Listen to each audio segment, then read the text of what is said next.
Hello, my name is Doug Hells. I'm a professor of operations and supply chain management in the College of Business at the University of Rhode Island. Hello, my name is Koray Özpolat. I'm a professor of supply chain management at the College of Business at the University of Rhode Island.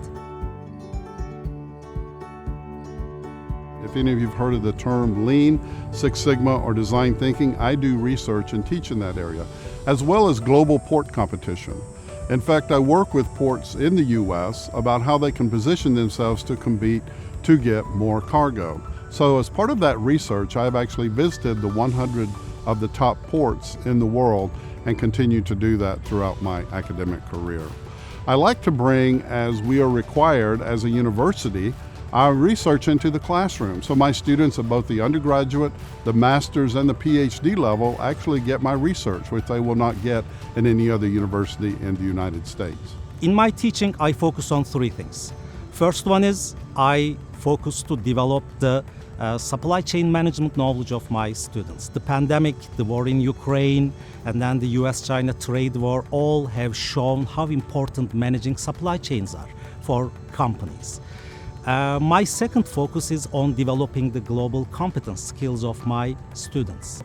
I thought I could help them by broadening their horizons, opening them up to the worldly events in a supply chain context. And finally, I care about humanitarian domain and disaster relief. And I integrate some components in my courses to educate the future business leaders with some humanitarian and disaster relief awareness as well.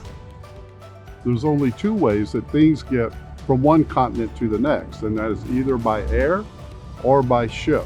So we're going to discuss some of the constraints and where they exist, because it's going to affect what kind of turkey and what kind of ham or what kind of food you get for Thanksgiving, as well as will we repeat next year?